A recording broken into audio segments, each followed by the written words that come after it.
The clink of ceramic mugs and the soft murmur of morning conversations filled the small cafe where I'd worked for the past 8 months. Sunlight streamed through the windows, catching dust particles that danced in the golden beams. I tucked a loose strand of hair behind my ear, feeling it escape from my messy bun as I balanced 3 plates on my forearm, a skill I'd perfected through necessity rather than choice. "Order up for table 7, Ellie," Marco called from the kitchen, sliding a tray with a single espresso across the counter. I nodded, keeping my eyes down as I collected it. Table 7. The corner booth. His booth. He'd started coming in 3 weeks ago. Always alone, despite the 2 men who waited outside in the sleek black Bentley. Always the same order. A single espresso, no sugar. Always the same time. 7:15 a.m., precise as clockwork. Nobody knew his name, but everybody knew of him. The way the room tensed when he entered. The way other patrons averted their eyes. The way Marco, usually loud and boisterous, lowered his voice to a respectful murmur when taking his order. I'd heard the whispers. "A businessman," they said. But businesses don't typically require armed guards or instill that particular brand of fear that makes the air feel electric. I steadied my breathing as I approached his table, the fine china cup rattling slightly against the saucer in my trembling hands. "Don't spill. Don't spill. Don't. Thank you," he said as I set down his espresso, his voice a low rumble that somehow cut through all other sounds in the cafe. I made the mistake of looking up. Dark eyes, almost black, met mine. They didn't match the polite words. Cold, assessing, like he was cataloging every detail of my face and finding me unremarkable. He wore a charcoal gray suit that probably cost more than 6 months of my rent. A crisp white shirt with silver cufflinks catching the light. His black hair was cut short at the sides, longer on top, a hint of silver at the temples that added distinction rather than age. A heavy signet ring adorned his right hand, gold with some kind of crest I couldn't make out. "You're new," he stated, though I'd served him every day for weeks. I've been here for a while, sir," I replied, hating the stammer that always betrayed my nerves. A dismissal. I was invisible again. I retreated quickly, bumping into an empty chair and nearly losing my balance. My face burned with embarrassment as I heard a soft chuckle from his direction. Great. Now I was entertainment. The morning rush kept me busy, refilling coffees, clearing tables, taking orders. I barely noticed when he left, only registering the folded bills beneath his cup. Always too much, a tip that exceeded the cost of his espresso several times over. I never understood why. Perhaps the excess was as meaningless to him as I was. I was wiping down tables during the mid-morning lull when my sleeve rode up, exposing the small tattoo on the inside of my wrist. A delicate constellation of stars forming Cassiopeia. I'd gotten it 2 years ago, a reminder of nights spent with my father on our apartment rooftop, learning the stars through his old telescope before the cancer took him. Before everything fell apart, the bell above the door jingled, and instinctively I tugged my sleeve down. The cafe was mostly empty now, just a couple in the window seat, and an elderly man with his newspaper.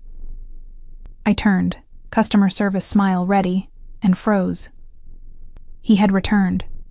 The man from table 7. This time he wasn't alone. One of his guards flanked him, bulky in a dark suit that barely contained his shoulders, eyes hidden behind sunglasses despite being indoors. But it wasn't the guard that made my heart stutter in my chest. It was the intensity in the man's gaze as it locked onto me. "You," he said, and the single word carried the weight of a command.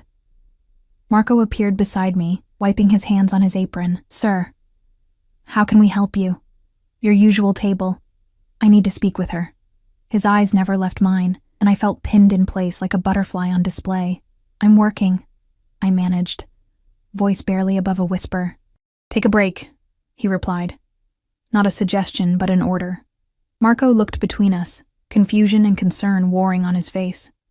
"Ellie, you can use the back office if you need to talk." Traitor, I thought, but nodded stiffly. What choice did I have? I led the way to the small office, heart hammering in my chest, palms damp with sweat. The room was barely large enough for a desk and 2 chairs, stacks of invoices and schedules covering every surface. I heard the door close behind me and turned to find him standing too close. his presence filling the tiny space and making it hard to breathe.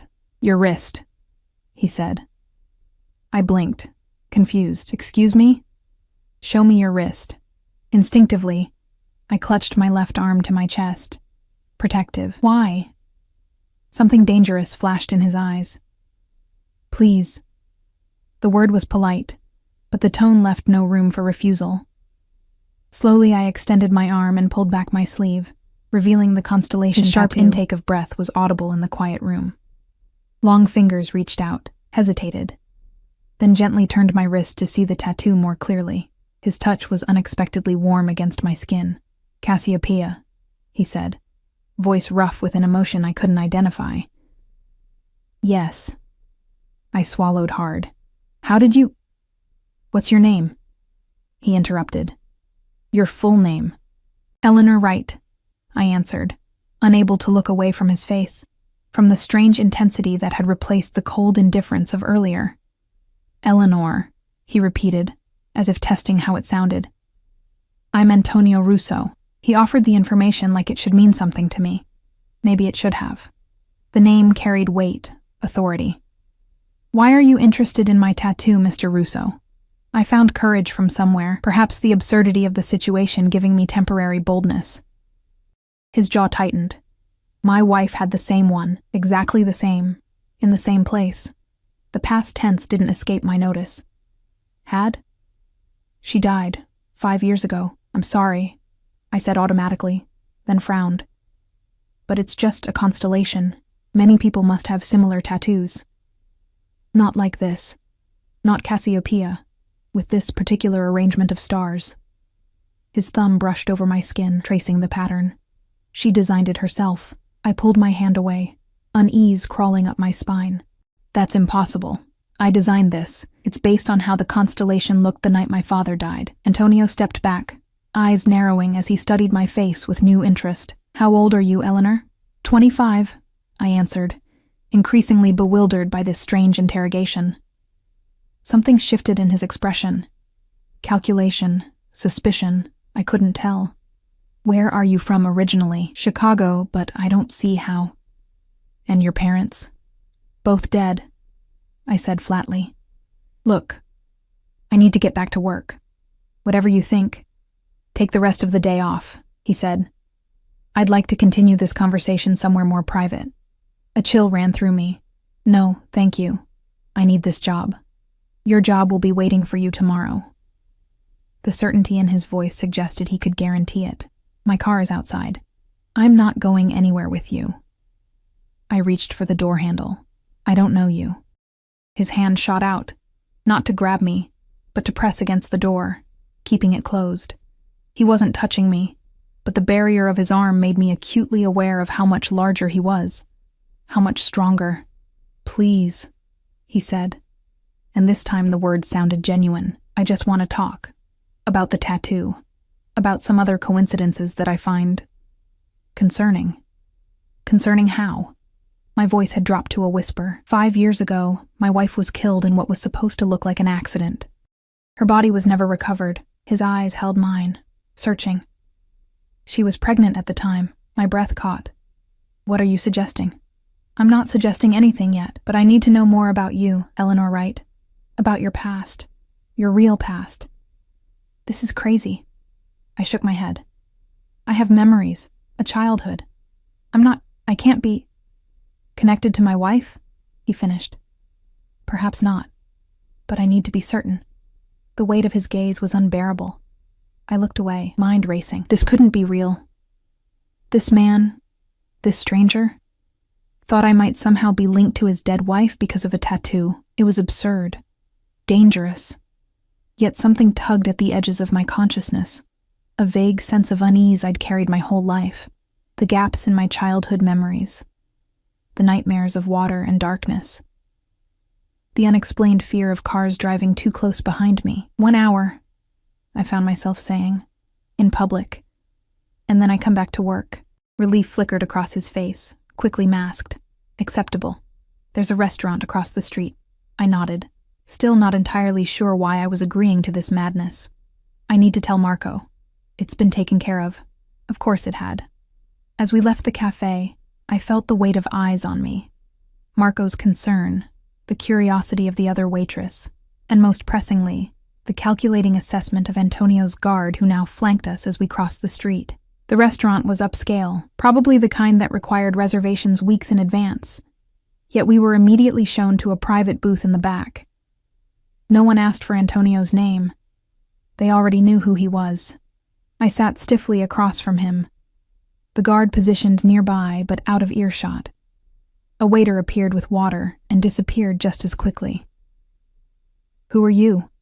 I asked, the question encompassing more than just his name. Antonio leaned forward slightly. "I think the more important question right now is who are you, Eleanor, and whether you truly know the answer." His words sent an inexplicable shiver down my spine, as if he'd voiced a question I'd been afraid to ask myself for years. "Tell me about your childhood," he continued, voice deceptively gentle. "Your earliest memory." I opened my mouth to answer, then closed it again. My earliest clear memory was from when I was nearly 8 years old. A school play, the scratchy costume, the bright lights, everything before that came in disjointed fragments, like photographs of someone else's life. "That's none of your business," I said instead, suddenly protective of those fragmented memories. "It might be more my business than you realize." His fingers drummed once on the tablecloth, then stilled. "Were you adopted, Eleanor?" The question hit like a physical blow. "No. At least, my parents never said. But they could have lied, couldn't they?" The thought had occurred to me before, in quiet moments when I'd studied my reflection and seen nothing of either parent looking back at me. "What was your mother's name?" he asked. "Grace," I answered automatically. "Grace Wright." "And what did she look like?" I started to answer, then faltered. I could remember her voice, her laugh, the smell of her perfume. But her face? It was blurred, indistinct, like a photograph left too long in the sun. Antonio watched the confusion play across my features, his expression darkening. "Someone has gone to great lengths to hide you, Eleanor. The question is why?" The restaurant around us faded to background noise as Antonio's words sank in. "Hide me? From what? From whom?" My hands trembled as I reached for the water glass, nearly knocking it over. "You're scaring me," I admitted, hating the vulnerability in my voice. "Good," Antonio replied, not unkindly. "You should be scared. Fear keeps us alert, keeps us alive." He signaled to a waiter who appeared instantly. "Bring us coffee. An espresso for me and—" He looked at me questioningly. "Just water is fine," I said, but he shook his head slightly. "A latte for the lady, with an extra shot." The waiter nodded and disappeared. Antonio's eyes never left my face, studying me with that same unsettling intensity. "Tell me about the accident," I said, needing to break the silence. "The one with your wife." Something flashed in his eyes, pain, quickly masked by anger. "It wasn't an accident. It was made to look like one." His voice dropped lower. "A car ran her off the road near Lake Michigan. The vehicle went into the water. By the time my men arrived, there was nothing left but some debris floating on the surface." I shivered despite the warmth of the restaurant. "I'm sorry." "Her name was Sophia," he continued, as if I hadn't spoken. "We had been married for 3 years. She was 5 months pregnant with our first child." His hand clenched into a fist on the table. "A daughter." The waiter returned with our coffee, moving silently and efficiently before retreating again. I wrapped my hands around the warm mug, needing something to ground me. "Why are you telling me this?" I asked, though a terrible suspicion was beginning to form in the back of my mind. "Because you have her tattoo, because you're the right age, because you have no clear memories before age 8. He leaned forward. "And because you have her eyes." I shook my head. "That's impossible. You're talking about a child who would have died before birth." "Am I?" His gaze was piercing. "No body was ever recovered, Eleanor. Not Sophia's, not the baby's." "So you think what?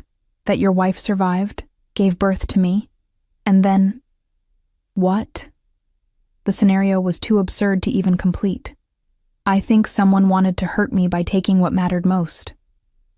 His voice was cold now, controlled in a way that was more frightening than anger would have been, and I think they may have succeeded beyond what I ever imagined possible. Why would anyone do that? In my line of work, You make enemies. And what work is that exactly? I asked, though I already suspected the answer. The corner of his mouth twitched upward, not quite a smile. Let's just say I have interests in various businesses across the city.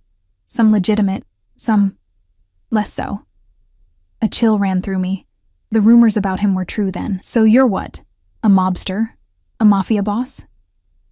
Those are such theatrical terms, he replied, taking a sip of his espresso. I prefer to think of myself as a businessman operating outside conventional regulations. A criminal, I translated flatly, if you like. He set down his cup with deliberate care. But that's not what matters right now. What matters is discovering the truth about who you are. I know who I am, I insisted, but the words felt hollow, uncertain. Do you? Tell me about your parents, these people who raised you. What did your father do for a living? He was a professor, I said, grasping for details. Astronomy. That's why the constellation means so much to me. And your mother? She worked at a library. They met there when he was researching for a book. Antonio nodded, watching me carefully. Where did you grow up? Chicago. I told you that. Where in Chicago? I opened my mouth to answer, then froze. I could remember our apartment, the creaky third step, the view of the street below. But the name of the neighborhood, the address, it was blank, like so many other details of my early life. I don't remember exactly, I admitted, anxiety clawing at my chest. We moved around a lot. Convenient, he murmured. And your parents? They're both deceased, you said. How did they die? My father had cancer. He died when I was 15. That memory was clear, painfully so. The hospital smell, the hollows beneath his eyes, his hand growing cold in mine. My mother, there was a car accident 3 years ago. Antonio's expression sharpened. A car accident? Like the one that supposedly killed my wife? That's just a coincidence, I said, but doubt crept into my voice. I don't believe in coincidences, Eleanor. Not in my world. He reached into his jacket and produced a small photograph, sliding it across the table. This was Sophia. With trembling fingers, I picked up the photo. A beautiful woman with dark hair smiled back at me, her hand resting protectively over a slightly rounded stomach. She stood on a terrace overlooking a garden, the sunlight catching the gleam of a delicate gold necklace around her throat. And on her wrist, clearly visible, a constellation of stars, Cassiopeia, identical to mine. But what made my breath catch wasn't the tattoo. It was her eyes, dark brown with a distinctive ring of amber around the pupil, exactly like the eyes I saw in the mirror every morning. This doesn't prove anything, I whispered, unable to look away from the photograph. It's just a strange resemblance. There are tests we could do, Antonio said quietly, DNA tests that would tell us conclusively. I placed the photograph back on the table, pushing it toward him. And if they're negative? If this is all just some bizarre coincidence? Then I'll apologize for disturbing you, compensate you for your time, and we'll never speak again. His tone was matter of fact, but something in his eyes told me he was already convinced. And if they're positive, if by some impossible scenario I am somehow related to your wife, Antonio's expression hardened. Then someone has committed a crime against my family, against you, and they will answer for it. The quiet menace in his voice sent a shiver down my spine. This wasn't a man who made idle threats. I need to think, I said, feeling overwhelmed. This is all too much. Of course. He reached into his pocket and placed a business card on the table. My private number. Call me when you're ready to talk again. I stared at the card but didn't take it. What if I don't call? What if I just want to forget this conversation ever happened? Something dangerous flashed in his eyes. That wouldn't be wise, Eleanor. Not for your safety. Are you threatening me? I asked, anger finally breaking through my confusion. I'm trying to protect you, he countered. If I've figured out who you might be, others could too. Others who might wish to use you against me. I don't want any part of whatever this is. I gestured vaguely between us. Your world, your enemies. You may not have a choice. He picked up the card and took my hand. pressing the card into my palm and closing my fingers around it. His touch lingered, warm, and somehow both gentle and commanding. Some things are determined by fate, not choice. I pulled my hand away, tucking the card into my pocket. I don't believe in fate.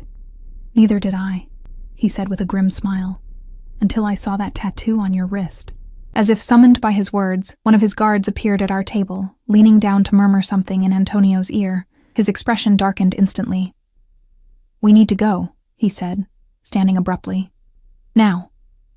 "What's wrong?" I asked, alarmed by the sudden change. "One of my associates has spotted a car circling the block. The same car has passed by 3 times in the last 15 minutes. His eyes were cold, calculating. It could be nothing. Or it could be someone watching us. Fear shot through me. Watching us? Why? I told you. In my position, you develop enemies. He gestured to his guard. Victor will take you back to your apartment. Don't go to work tomorrow. Stay home until I contact you. No, I said firmly, standing up. I'm going back to the cafe to finish my shift. I need the money, and I'm not going to hide because of some paranoid. This isn't a negotiation, Antonio cut me off, voice low and dangerous. If there's even a chance you're connected to Sophia, I'm not taking risks with your safety. You can't control my life based on a theory, I argued. I don't even know you. Something softened briefly in his expression. You may know me better than you realize, Eleanor. He nodded to Victor. Take her home.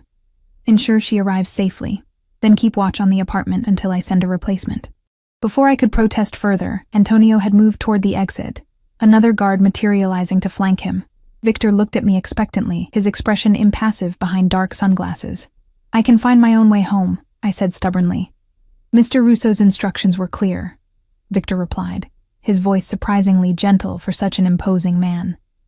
Please don't make this difficult. Exhaustion suddenly washed over me. This day had veered so far from normal that I no longer had the energy to fight. Fine, but I need to tell Marco I won't be finishing my shift. Victor nodded. We can stop at the cafe on the way. The drive to my apartment was silent and tense. Victor sat in the back with me while another man drove, both of them scanning the streets with practiced vigilance. I stared out the window, mind racing. None of this made sense. The tattoo, the resemblance to Antonio's wife, the gaps in my memory. It was like pieces from different puzzles, none of them fitting together properly. My apartment building looked shabbier than usual as we pulled up in front of it. The peeling paint and cracked steps, a stark contrast to the luxury of the sleek black car. Victor insisted on walking me to my door, checking each room of my tiny one-bedroom apartment before pronouncing it secure. I'll be outside, he said, heading toward the door. All night? I asked incredulously. Until the replacement arrives in the morning. This is insane, I muttered. I'm not who he thinks I am. Victor paused, studying me for a moment. Mr. Russo doesn't make mistakes about important things. He hesitated, then added, For what it's worth, you do look like her. Like Sophia. Then he was gone, pulling the door shut behind him. I locked it automatically, then sank onto my worn sofa, head in my hands. The business card felt like it was burning a hole in my pocket. I pulled it out, staring at the embossed name and number. Antonio Russo, a name that apparently meant something in certain circles. A dangerous name. Could he be right? Could my entire life be some elaborate lie? I tried to focus on my childhood memories, but they remained frustratingly vague and disjointed. I couldn't even recall my mother's face clearly, yet I could remember the precise pattern of cracks on my bedroom ceiling. If I wasn't Eleanor Wright, who was I? The thought sent me to my small desk, pulling open the drawer where I kept important documents. My birth certificate, social security card, high school diploma, all the paper proof of my identity. The birth certificate looked official enough, listing Grace and Thomas Wright as my parents, Chicago Memorial Hospital as my birthplace, but documents could be forged, lives could be fabricated. I moved to the bathroom, staring at my reflection in the mirror. Dark eyes with amber rings around the pupils stared back at me. Sophia's eyes. I tugged my sleeve up, looking at the constellation tattoo on my wrist. Her tattoo. This is crazy.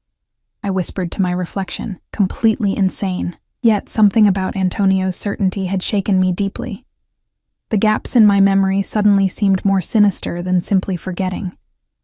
The nightmares of water and darkness took on new meaning.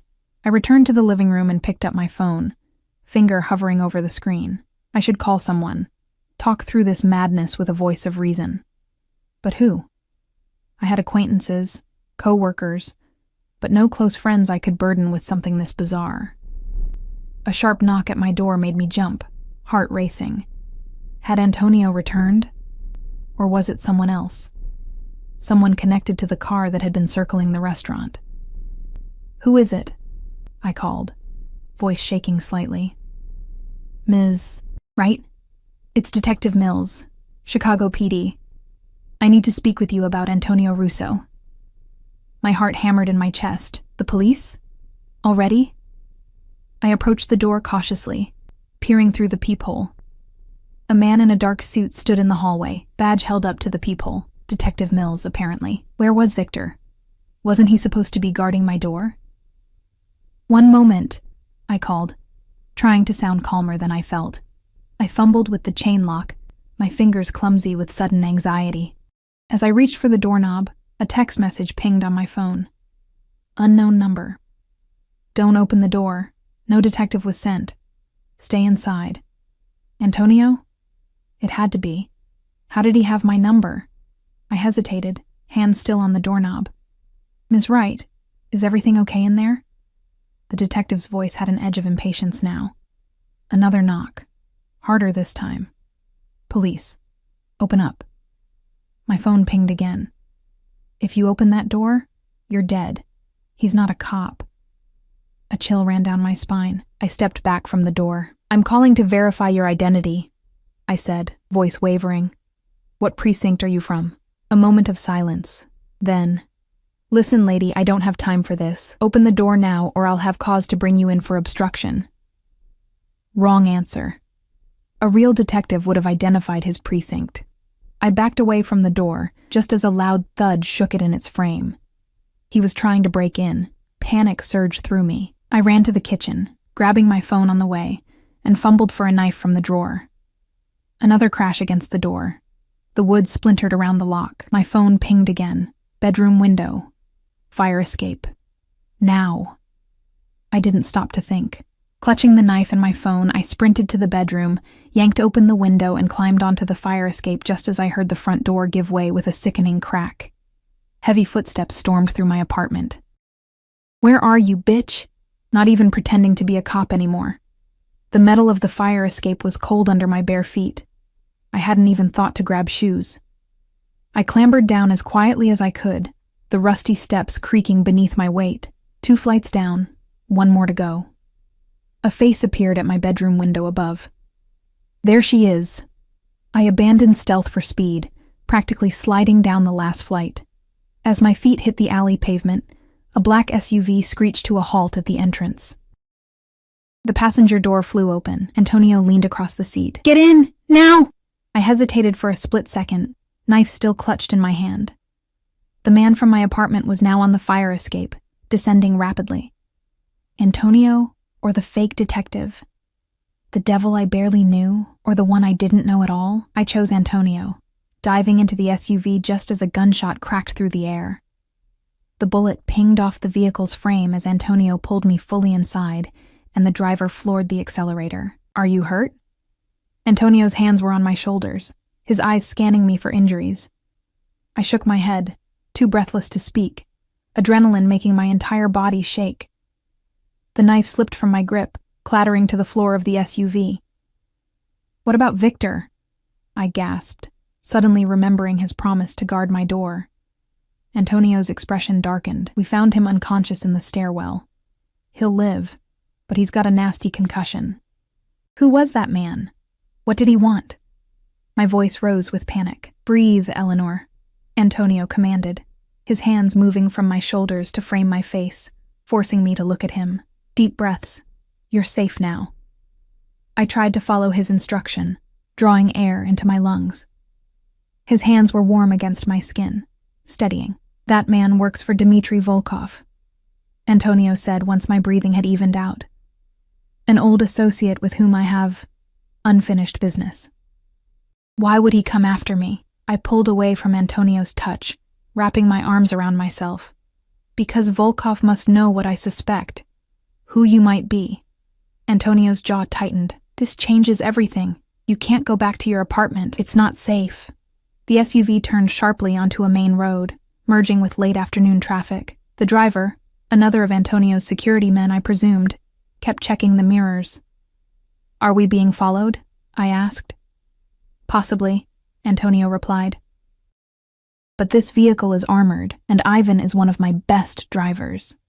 I pressed my forehead against the cool glass of the window, watching the city blur past. My entire life had imploded in the span of a few hours, my apartment violated, my safety threatened, my identity in question. Where are we going? I asked, suddenly aware I was essentially being kidnapped, albeit from another kidnapper, somewhere safe, one of my properties outside the city. I don't have any of my things. No clothes, no toothbrush. Everything will be provided, he cut me off. Your safety is the priority right now. I turned to face him. I need answers, Antonio, real ones. No more cryptic hints or vague theories. What exactly do you think happened to me? To Sophia? Something like respect flickered in his eyes at my directness. Fair enough. He leaned back in his seat. 5 years ago, Sophia was supposedly killed by Volkov's men. Her car went into the lake. No bodies were recovered, but the damage to the guardrail and debris in the water made it clear what had happened. His voice remained steady, but I could see the cost of this recitation in the tightness around his eyes, the whiteness of his knuckles as his hands clenched. I turned the city upside down looking for her, for answers. I thought Volkov had ordered the hit as retaliation for a business deal gone wrong. A muscle jumped in Antonio's jaw. What I didn't know then was that Sophia had been reaching out to someone in the weeks before her death, making plans. She'd withdrawn cash from accounts I didn't know she had access to. You think she was planning to leave you? I asked softly. His eyes snapped to mine, anger flashing briefly before he controlled it. No. I think she was trying to protect our child. She'd had miscarriages before, and this pregnancy was further along than any previous one. She'd become protective. Secretive. So what are you suggesting happened? I believe Sophia faked her death, possibly with help from someone inside my organization. She disappeared to protect our unborn child from the dangers of my world. His gaze intensified. A child who would be about your age now. I shook my head. That's impossible. I have memories of growing up with my parents. Do you? He challenged. Or do you have fragments that you've stitched together into what seems like a coherent past? His words hit uncomfortably close to my earlier thoughts. But why would Sophia give up her child? Why wouldn't she keep me? If I am her daughter. Pain crossed Antonio's features. That's what I intend to find out. If someone took you from her, placed you with a surrogate family. The implications were too terrible to contemplate. And now Volkov is after me? Why? After all this time? Information is currency in our world, Antonio said grimly. If Volkov learned of your existence, of your potential connection to me, he'd see an opportunity, a way to finally destroy me completely. The SUV had left the city behind, now traveling along a highway bordered by increasingly rural landscapes. The sun was beginning to set, painting the sky in shades of orange and pink. Under different circumstances, it might have been beautiful. How did you know? I asked, watching his profile against the sunset. About the man at my door? I have people watching your building. When they reported a man claiming to be police with no patrol car in sight, I knew something was wrong. He glanced at me. I shouldn't have left you there with just Victor. It was a miscalculation. You couldn't have known. I should have. In my position, I can't afford to make mistakes. His voice hardened. Especially not with you. The possessive edge in his tone sent a shiver down my spine, not entirely from fear. There was something about Antonio Russo that affected me on a level I didn't understand. A pull. A connection that seemed to transcend our brief acquaintance. If his theory was correct, was it some kind of biological recognition? Daughter to father? The thought was too strange to contemplate. We drove for another hour in relative silence.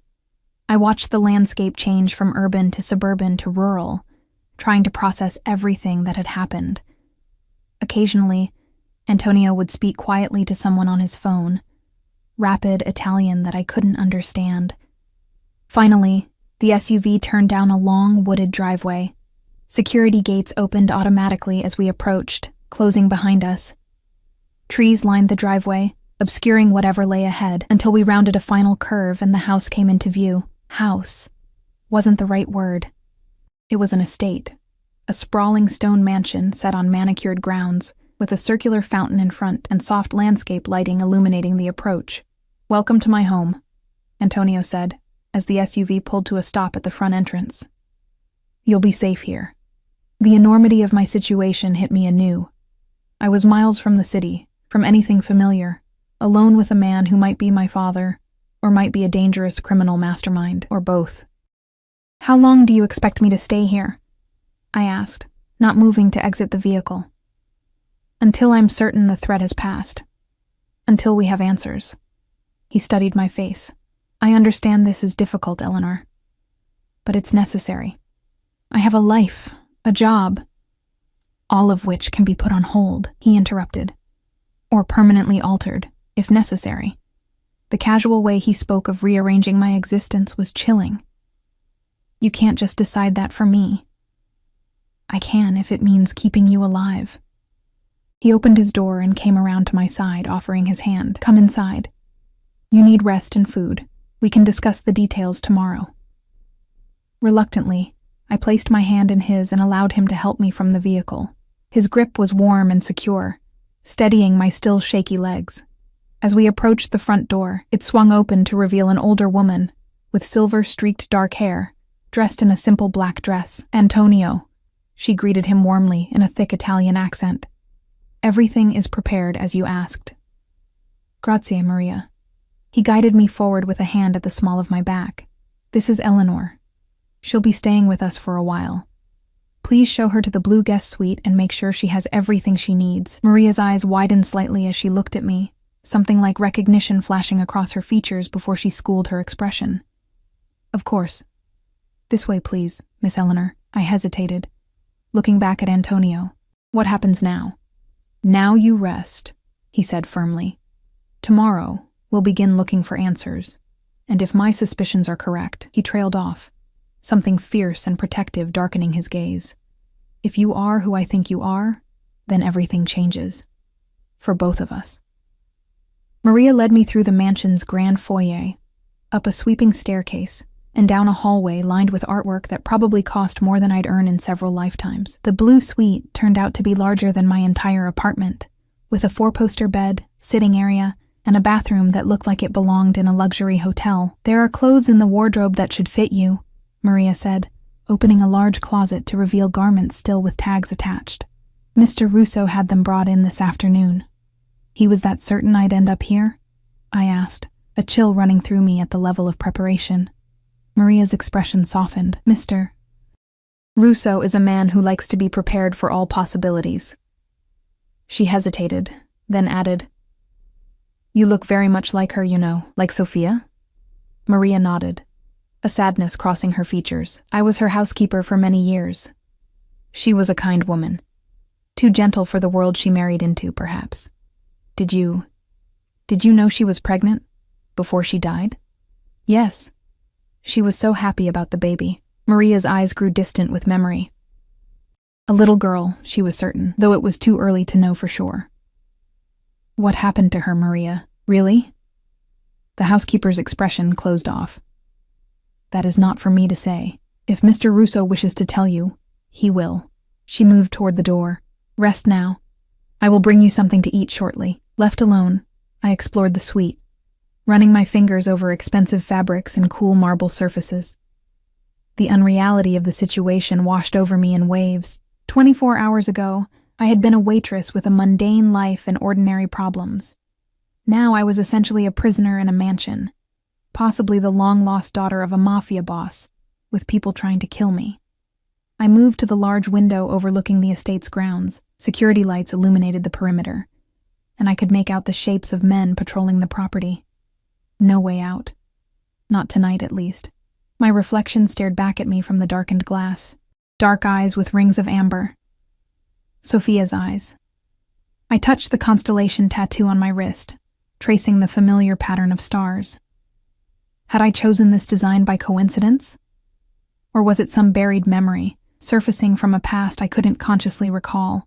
The thought was both terrifying and strangely comforting. If Antonio was right, if I was Sophia's daughter, his daughter, then I wasn't alone in the world after all. But that would mean everything I thought I knew about myself was a lie. Block 4. I slept fitfully that night, dreams filled with water and darkness, a woman's voice calling my name, not Eleanor, but something else, something I couldn't quite hear. I woke, gasping, sheets tangled around me, the unfamiliar room disorienting in the pre-dawn light. For a moment, I thought I was back in my apartment. Then reality crashed back, the confrontation at the cafe, the man at my door, Antonio's revelations. I was in his mansion, under his protection, or his control. A soft knock at the door made me sit up. Yes? Maria entered, carrying a tray with coffee, and what smelled like freshly baked pastries. Good morning, Miss Eleanor. I thought you might like breakfast. My stomach growled in response. I hadn't eaten since that coffee with Antonio yesterday. Thank you, Maria. I pushed myself up against the headboard as she set the tray across my lap. What time is it? Just after 6. Mr. Russo asked if you would join him in his study at 8. She moved to the curtains, drawing them open to reveal a misty morning view of manicured gardens. The bathroom is stocked with everything you should need. If you require anything else, please use the house phone by the bed to call me. She left quietly, closing the door behind her. I sipped the coffee, perfectly prepared with just the right amount of cream, and nibbled at a flaky pastry filled with some kind of sweet cheese. Despite the circumstances, I had to admit the luxurious surroundings were a far cry from my usual rushed breakfast, standing at my kitchen counter. After showering in the marble bathroom, which had more jets and settings than I knew what to do with, I faced the wardrobe of brand new clothes. Everything was my size, eerily so, and far more expensive than anything I'd ever owned. I selected the simplest outfit I could find: dark jeans, a soft gray sweater, and comfortable leather flats. As I dressed, I caught sight of my reflection. With my damp hair and these clothes, I looked like I belonged in this world of wealth and luxury. The thought was unsettling. At precisely 8 o'clock, Maria appeared to escort me downstairs. The mansion was even more impressive by daylight. Soaring ceilings, artwork that belonged in museums, furniture that looked antique and priceless. She led me to a set of double doors and knocked softly. Antonio's voice called for us to enter. His study was a masculine space of dark woods, leather-bound books, and floor-to-ceiling windows overlooking the back gardens. Antonio stood as we entered, setting down the document he'd been reading. Eleanor, I trust you slept well? His tone was formal, but his eyes searched my face with that now familiar intensity. As well as could be expected, I replied honestly. He nodded to Maria, who quietly withdrew, closing the doors behind her. Please, sit. He gestured to a leather chair across from his desk. I sat, noting the steaming cup of coffee already waiting for me. Black, no sugar, not how I took it. Sophia's preference, perhaps? I've taken the liberty of having a doctor come to the house this morning, Antonio said without preamble. For the DNA test. My hand tightened around the armrest. You don't waste time. In my experience, waiting rarely improves a situation. He studied me for a moment. Are you opposed to the test? Was I? Part of me wanted to know the truth, whatever it was. Another part was terrified of having my entire identity upended. If the test shows I'm not related to you or Sophia, what happens then? I asked instead of answering directly.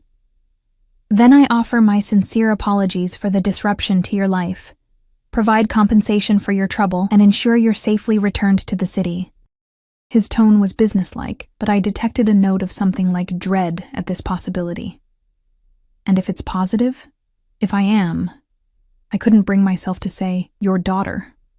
Antonio leaned forward, elbows on his desk. Then we find out exactly what happened 5 years ago. Who took you from Sophia? Who placed you with the rights? Who has been lying to both of us? His voice hardened. And they will pay for it. The cold certainty in his tone sent a shiver down my spine. I'm not sure I want to know. Maybe some things are better left buried. Is that what you truly believe? His gaze was penetrating. That living a life built on lies is preferable to a difficult truth. Put that way, it sounded cowardly. I just mean that finding out might put more people in danger. The Wrights, if they weren't my biological parents, they still raised me, cared for me. Or they were complicit in your abduction. I shook my head vehemently. No. Whatever else might be true, they loved me. I'm certain of that. Antonio's expression softened slightly. Then perhaps they were unwitting participants. But regardless, I intend to discover the full truth. Before I could respond, a knock at the door interrupted us. Antonio called for them to enter, and a middle-aged man with silver-rimmed glasses stepped in, carrying a medical bag. Ah, Dr. Moretti. Antonio greeted him, standing. Thank you for coming so quickly, Mr. Russo. The doctor nodded respectfully, then turned to me with a professional smile. And this must be the young lady in question. The test itself was simple enough. A cheek swab from both Antonio and me, sealed in separate containers, labeled and packed away in the doctor's case. How soon will we have results? Antonio asked as he escorted the doctor to the door. I'll have the lab prioritize it. Given the circumstances, we should have preliminary results by tomorrow morning. Full confirmation within 48 hours. After the doctor left, Antonio turned to me. Are you hungry? We could have breakfast in the solarium. The normality of the suggestion seemed absurd given the circumstances, but my stomach rumbled in response. I nodded. The solarium was a beautiful glass-enclosed space overlooking a rose garden, furnished with comfortable wicker chairs and lush plants. A table had been set for two, with fresh fruit, pastries, and a carafe of coffee. As we ate in awkward silence, I gathered my courage to ask the questions that had been burning in my mind since yesterday. Tell me about Sophia, I said finally. What was she like? Something like pain crossed Antonio's features before he masked it. She was unlike anyone I'd ever met. Gentle but strong-willed, educated. She had degrees in art history and literature. She loved poetry, especially the romantics. A faint smile touched his lips. She used to read Byron to me in the evenings, insisted it was good for my soul. I tried to imagine this hard man sitting quietly while someone read him poetry. The image didn't fit. How did you meet? I asked. At a gallery opening in the city. She was working there as a curator. His expression grew distant with memory. She had no idea who I was, treated me like any other patron. It was refreshing. Did she know? After you got together, I mean. About your work. Antonio's eyes refocused on me. Yes. I never lied to her about who I was or what I did. She chose to accept it, though I know she hoped I might eventually leave that life behind. But you didn't. No, he admitted. Some paths, once taken, are difficult to abandon. You said she had been making plans before she disappeared, that she had secret accounts you didn't know about. His jaw tightened. Yes. For years I thought she might have been planning to leave me. But now, looking back, I think she was creating a contingency plan. A way out if things became too dangerous. For the baby, I murmured. For me, if I am, yes. His voice was certain. Sophia was fiercely protective of those she loved. A thought occurred to me. If she was trying to disappear to protect her child, would she have gone to these lengths, creating a whole new identity, placing the baby with another family? Antonio shook his head. No, that's what doesn't make sense. Sophia would never have willingly given up our child, which means someone took me from her. I finished the thought, a chill running through me. But who? And why? That's what I intend to find out. His hand clenched around his coffee cup. I have people looking into the Wrights, examining birth records from that time period, tracking Sophia's movements in the weeks before her disappearance. The methodical way he approached this, like a criminal investigation, reminded me sharply of who he was, what he was capable of. These people who are helping you, I said carefully. They're what? Hired investigators? Or are they your employees? A cold smile touched his lips. In my world, the distinction is somewhat blurred. But yes, they work for me. Loyalty is highly valued in my organization. I pushed my plate away, appetite gone. And Volkov? The man who sent someone to my apartment? What does he want with me? Antonio's expression darkened. Dmitry Volkov and I have a complicated history. We were once partners, years ago, before I established my own territory. The dissolution of that partnership was less than amicable. You mean you betrayed him? Or he betrayed you? Business is business, he replied evasively. What matters is that Volkov has always looked for ways to undermine me. If he's learned of your existence, of your potential connection to me, he'd see it as an opportunity. An opportunity to what? Kill me? Kidnap me? My voice rose with fear and frustration. I didn't ask to be part of this world. No, you didn't, Antonio agreed, his tone softening slightly, and I'm sorry for that. But if you are Sophia's daughter, my daughter, then you were born into this world whether you chose it or not. The weight of his words settled over me like a physical burden. If he was right, if I was his child, then everything, my identity, my past, my future, was irrevocably changed. What happens after the test results? I asked, needing to focus on practicalities. Assuming they're positive, do I just become part of your family, your organization? Start calling you Dad? The last word came out more harshly than I'd intended. Something flashed in his eyes, pain, longing, I couldn't tell. I don't expect anything from you, Eleanor, except your safety. What happens beyond that would be your choice. Would it? Really? I challenged. You've already made it clear that Volkov will come after me again, that I can't go back to my old life. Not immediately, no. But with time, with the right precautions, he trailed off, then sighed. I won't lie to you. If you are my daughter, your life has changed permanently, but that doesn't mean you have no choices within those new parameters. Before I could respond, the door to the solarium opened and one of Antonio's guards entered. He crossed to Antonio and murmured something in his ear. Antonio's expression hardened instantly. Are you certain? He asked sharply, and the man nodded. Antonio turned to me. I need to handle something. Maria will show you around the grounds if you'd like some fresh air, but please don't leave the property. It isn't safe. He stood, already pulling out his phone. I'll find you later. After he left, Maria appeared almost immediately, as if she'd been waiting nearby. Would you like to see the gardens, Miss Eleanor? The roses are particularly beautiful this time of year. The estate grounds were stunning, acres of manicured lawns, formal gardens, and what looked like a small orchard in the distance. But I couldn't appreciate their beauty, not with the weight of uncertainty pressing down on me. Maria sensed my distraction and mostly left me to my thoughts as we walked, only occasionally pointing out a particular plant or feature. Security men patrolled discreetly along the perimeter, their presence a constant reminder of my situation. Not quite a prisoner, but certainly not free. Maria, I said as we paused by a fountain, how long have you worked for Antonio? Almost 20 years now, she replied. Since he first bought this property. And you knew Sophia well? A shadow crossed her face. Yes. She was a wonderful woman, very kind to everyone, regardless of their position. Do you think...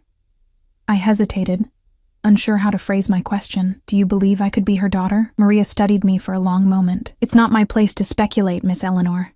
Please, I pressed. I need to know what you think.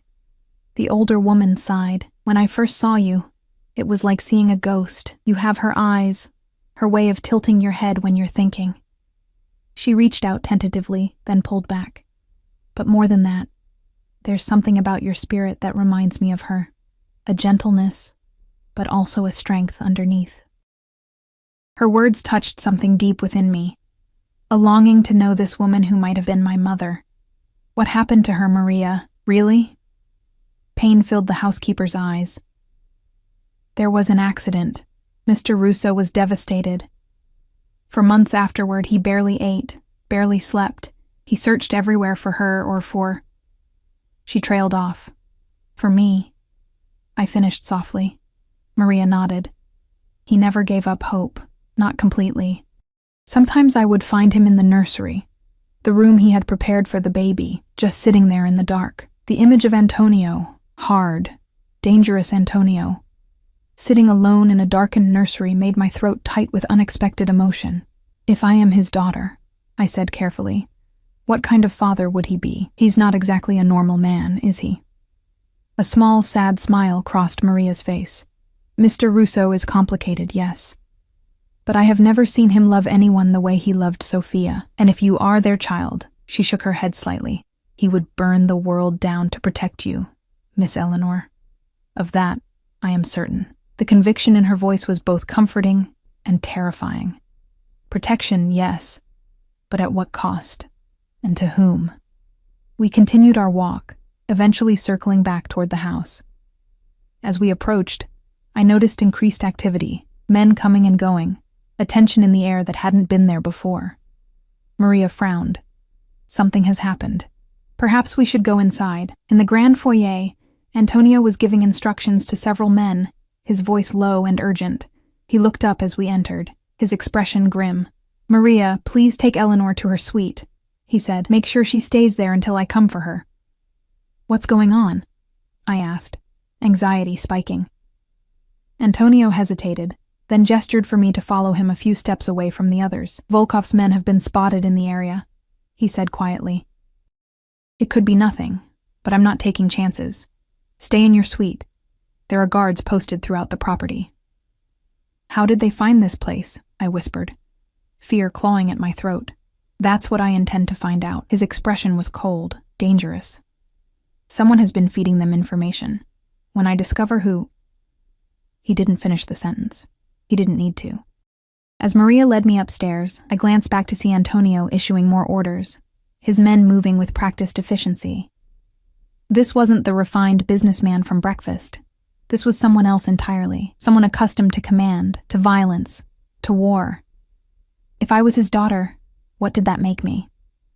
The hours crawled by as I remained confined to my suite. Maria brought lunch, then dinner, but I barely touched either. My mind raced with too many questions, too many fears. I paced the room like a caged animal, jumping at every sound from the hallway. Night fell, casting the room in shadows. I stood by the window, watching security lights illuminate the grounds, men with weapons patrolling in regular patterns. The mansion had transformed into a fortress, and I was at its center. A soft knock at the door made me turn. "Come in." Antonio entered, looking exhausted. His suit jacket was gone, shirt sleeves rolled up, revealing strong forearms and a glimpse of a tattoo I hadn't noticed before. He closed the door behind him. "Are you all right?" he asked, eyes scanning me as if checking for injuries. "Fine. I gestured vaguely, overwhelmed. He nodded, running a hand through his hair. "The security situation is under control. Volkov's men were scouting, nothing more. They've withdrawn for now." "For now," I repeated. "This is never really going to end, is it?" Antonio moved further into the room, keeping a respectful distance between us. "There are ways to end it permanently." The implication in his tone sent a chill down my spine. "You mean killing Volkov?" "Among other solutions," he agreed, matter-of-factly, "but that's not something you need to concern yourself with. It concerns me if people are trying to kidnap or kill me because of it." A ghost of a smile touched his lips. "Fair point." He hesitated, then said, "The doctor called. Preliminary results from the DNA test will be ready in the morning." My heart skipped a beat. "So soon?" "I have certain arrangements with the lab." He didn't elaborate, and I didn't ask.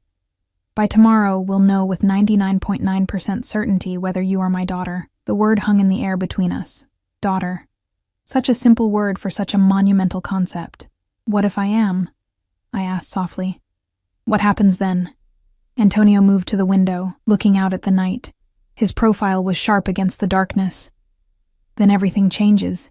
You would have your rightful place in my family, my protection, access to resources you've never imagined. And if I don't want that life," he turned to face me, expression unreadable. "What life would you want instead?" It was a fair question, one I hadn't fully considered. My apartment was compromised. My job at the cafe seemed laughably insignificant now. Could I ever return to that anonymous existence, knowing what I knew? "I don't know," I admitted. "But I'd want a choice." "Of course." He seemed almost hurt that I'd think otherwise. I would never force you into a role you didn't want, but your safety would be non-negotiable. Meaning what, exactly? Security personnel, a new identity perhaps, financial support. He listed these life-altering changes as casually as someone might discuss a grocery list, at minimum. I sank into an armchair, suddenly exhausted. This is all so surreal. Antonio hesitated, then sat in the chair opposite me. I know this is overwhelming. For what it's worth, I never expected this either. After Sophia died, after I thought she died, I resigned myself to being alone. There was raw pain in his voice, so at odds with his controlled exterior that it caught me off guard. For the first time, I saw him not as a threat or a mystery, but as a man who had lost everything he loved. Tell me more about her, I said quietly. About Sophia. His eyes met mine, surprised by the request. Then his expression softened. She loved music. Classical mostly, but she had a weakness for 80s power ballads that she thought I didn't know about. A faint smile touched his lips.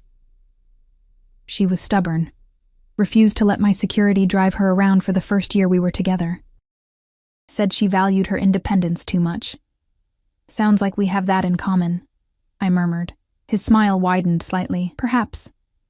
She was also brilliant, spoke 4 languages, could discuss art history or politics with equal passion. He paused, his gaze turning inward with memory. She wasn't impressed by wealth or power. The first time I sent her flowers, an extravagant arrangement, she donated them to a nursing home, told me if I wanted to impress her, I should try conversation instead. I could picture this woman now, independent, intelligent, compassionate. Not the type you'd expect to find with someone like Antonio. How did she reconcile herself to your business? His expression clouded, with difficulty. She knew who I was when we met, but I think she always hoped I would change, become legitimate. He shook his head slightly. When she became pregnant, the conflicts between us grew more pronounced. She wanted a different life for our child. Away from violence, I said softly. Yes. His voice was barely audible. Perhaps that's why she was making those secret preparations. Not to leave me, but to create a safe haven for you, if it became necessary. A thought struck me. Could she be alive? If the accident was staged, if someone took me from her, could Sophia still be out there somewhere? Pain flashed across Antonio's features. I've considered that possibility. For years I searched. He shook his head. If she were alive, she would have found a way back to me. Or at least, she would have searched for her child. Unless she believed her child had died too, I thought but didn't say. The possibility was too painful to voice. A heavy silence fell between us. Through the window, I could see clouds passing across the moon, casting shifting shadows on the grounds below. Tomorrow, Antonio finally said, standing. Tomorrow we'll have answers, or at least, the beginning of them. He moved toward the door, then paused, looking back at me with an expression I couldn't read. Regardless of what the test shows, I will ensure your safety. You have my word on that. After he left, I sat motionless for a long time, watching the moonlight and shadows play across the floor. So much had changed in such a short time. The person I'd been just days ago, Eleanor Wright, waitress, orphan, unremarkable, felt like a stranger now. But who was I instead?